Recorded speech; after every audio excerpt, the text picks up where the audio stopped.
Good morning, my name is Liz Cooper and I'm the Science Alive Office Coordinator here at DRI, and I'm here to give you a quick watercolor demo. So make sure you have a rag, your watercolor paper, a cup of water with your paintbrush, and then your set of watercolors. So the first thing to understand about watercolors, it's in the name, you need to add water to the paints in order to get them to activate. So if I take this dry paintbrush and put it onto the dry paint, nothing comes out, right? So if I take a paintbrush that I've gotten wet, that activates the paint. So that's the first thing that you need to kind of remember.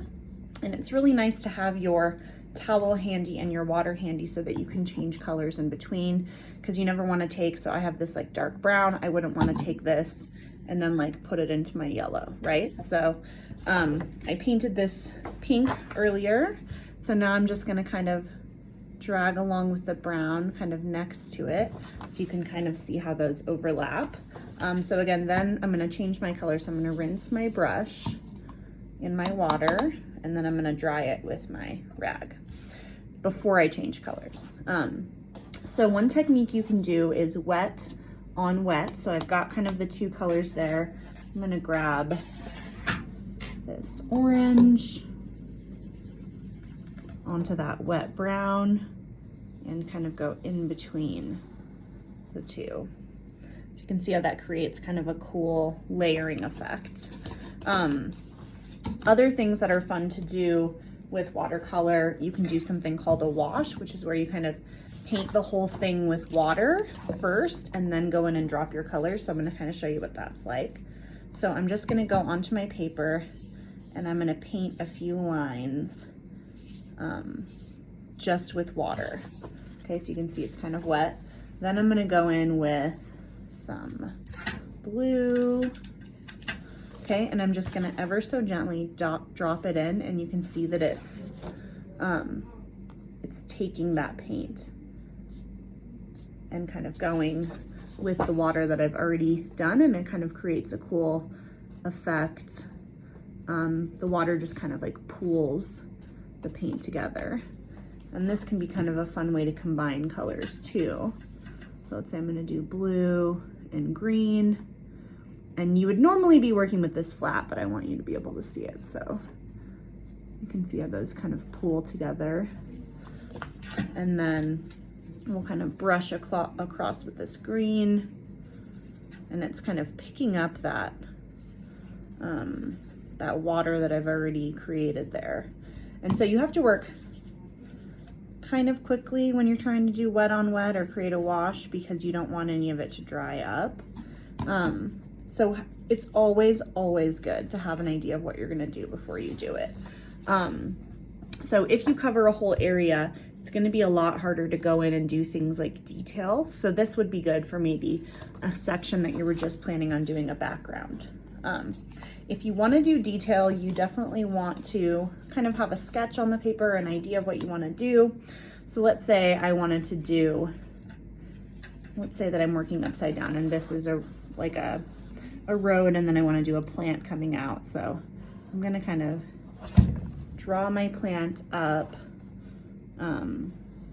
using that smaller brush, but I'm not using too much water because I want the details to stay, and I don't want it to bleed into these other ones. So that's something to kind of notice. And then we'll do some like little veins in the leaf. So you can do really detailed things with watercolor, but you just need to kind of keep in mind that if you put something next to it, like let's say then I wanted to do like a little blossom on this flower,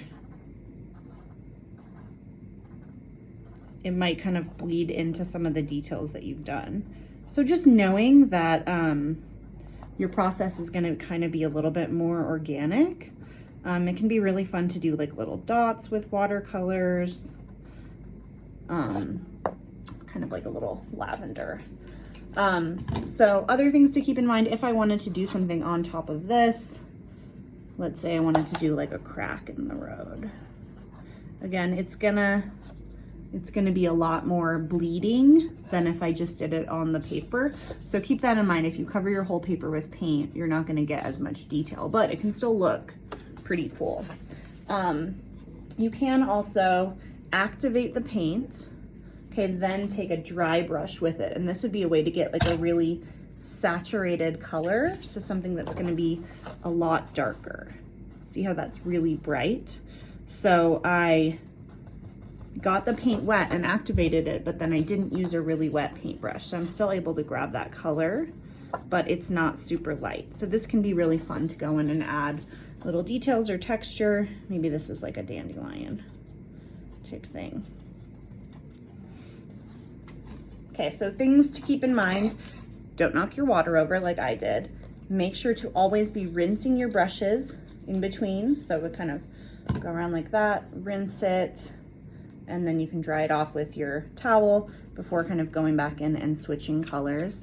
Make sure to really respect the palette. We try to reuse these for other classes. Something else that can be really fun to do is kind of combining colors or mixing your own colors, which you can do on the on this other side of the palette, this like kind of blank side. So let's say I wanted to make like a blue purple that I didn't have. So I add some blue in there, add some purple in there. Now I've got kind of a new color that's like a combination of the two. So the whole point of kind of having these watercolors is really to experiment and to enjoy having fun with it. Play around with the different brushes that are available to you in your kit, and just kind of feel it out. I hope you enjoy making your artwork with watercolors, and thank you very much. Bye.